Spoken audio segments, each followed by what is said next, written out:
Assalamualaikum warahmatullahi wabarakatuh. Baik, kami di sini akan mempresentasikan hasil makalah yang kami buat dengan judul Tiga Kerajaan Besar. Yang mana tiga kerajaan besar inilah yang akhirnya mampu membawa kejayaan dan masa keemasan bagi Islam. Kerajaan apa sajakah ini? Simak video kali ini sampai selesai. Assalamualaikum warahmatullahi wabarakatuh. Kali ini kita akan membahas tiga kerajaan besar, yaitu Kerajaan Mughal India, Kerajaan Safawi di Persia, dan Kerajaan Turki Utsmani di Turki. Mari kita mulai dari India terlebih dahulu. Kerajaan Mughal didirikan oleh Zainuddin bin Muhammad bin Umar Syekh atau lebih dikenal dengan nama Babur.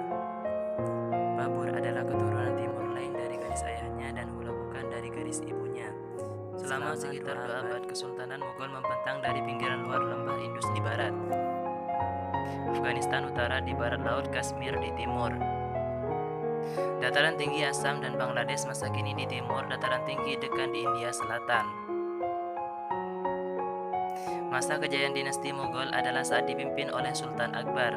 Berikut adalah kebijakan-kebijakan Sultan Akbar: menghapus jizyah bagi non-muslim, memberikan pelayanan pendidikan dan pengajaran yang sama bagi setiap masyarakat, melarang orang-orang kawin muda, berpoligami, bahkan ia menggalakkan kawin campur antaragama, menghapus pajak-pajak pertanian terutama bagi petani miskin sekalipun non-muslim, menghapus tradisi perbudakan yang dihasilkan dari tawanan perang.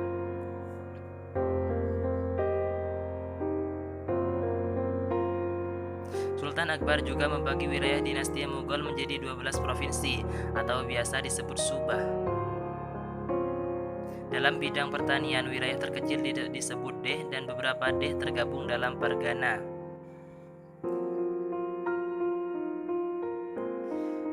Setiap pargana petani dikepalai oleh seorang pejabat lokal yang dinamakan muqaddam atau patel, yang kedudukannya dapat diwariskan bertanggung jawab kepada atasannya untuk menyetorkan penghasilan dan menghindarkan tindak kejahatan.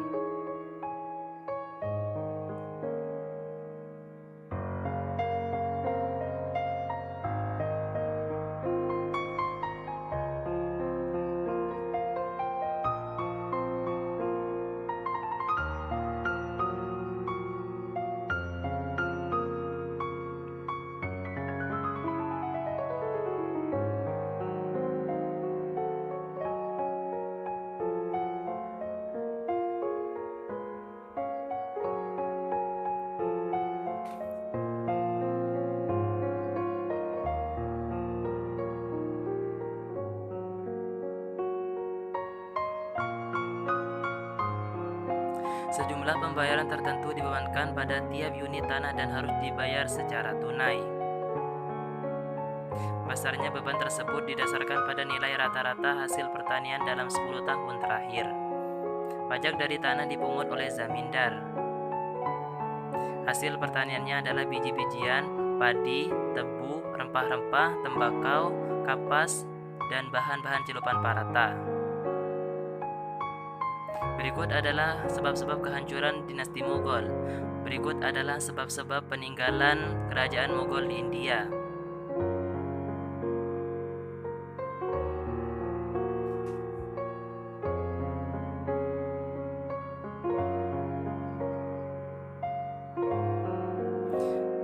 Berikutnya yaitu dinasti Safawi.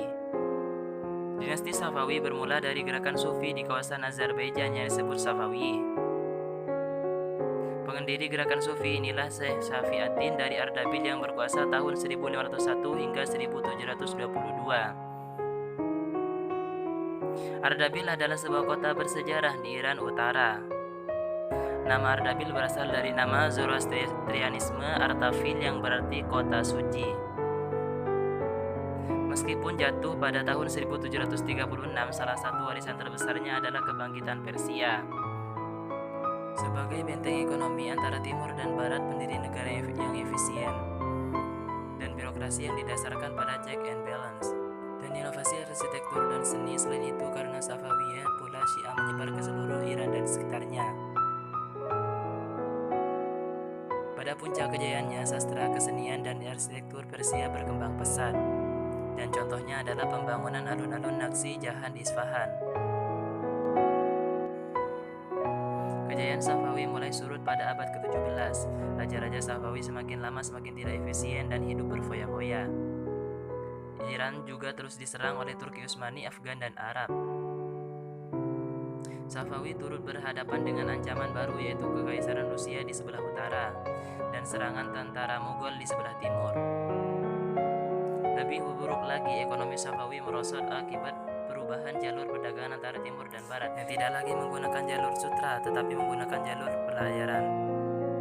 Sejak Turki menutup pelabuhan Konstantinopel atau Istanbul yang mengakibatkan munculnya penjelajahan samudra. Penutupan Konstantinopel, Istanbul secara tidak langsung memaksa Spanyol dan Portugis untuk melakukan penjelajahan samudra untuk mencari rempah-rempah dari asalnya. Sehingga muncullah tokoh seperti Vasco da Gama, Marco Polo, dan Christopher Columbus. Berikut adalah khalifah yang pernah memimpin dinasti Safawi.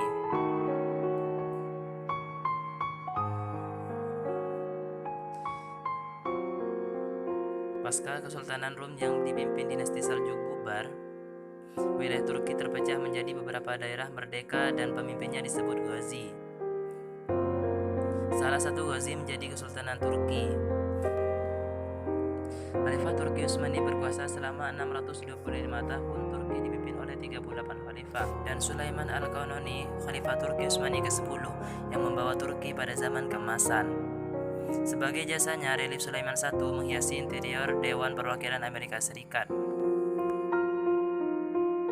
Relief tersebut merupakan salah satu dari 23 relief pemberi hukum terbesar sepanjang sejarah di Dewan Perwakilan Amerika Serikat. Kehancuran Turki Utsmani karena beberapa sebab, diantaranya terlibat banyak peperangan Itali, Turki, peperangan Turki, Perang Dunia Pertama, Perang Dunia Kedua, perang dengan negara-negara Arab, gerakan nasionalis yang dipelopori Mustafa Kemal Atatürk. Kekhalifahan Utsmani dibubarkan pada 1 November 1922. Majelis Agung Nasional Turki kemudian mendeklarasikan berdirinya Republik Turki pada 29 Oktober 1923 dengan Ankara sebagai ibu kotanya. Pada 3 Maret 1924, Majelis Agung Nasional secara resmi membubarkan Kekhalifahan Utsmani, menjadikan kekhalifahan umat Islam terakhir di muka bumi setidaknya hingga detik ini. Beberapa peninggalan Kekhalifahan Turki Utsmani.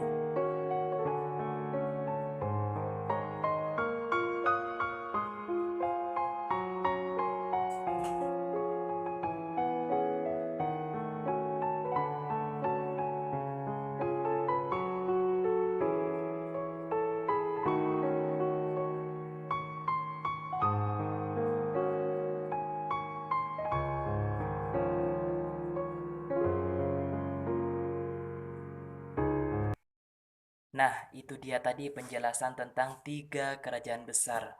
Mungkin sekian yang dapat kami sampaikan, mudah-mudahan bermanfaat. Jangan lupa like, komen, dan subscribe. Sampai jumpa. Wassalamualaikum warahmatullahi wabarakatuh.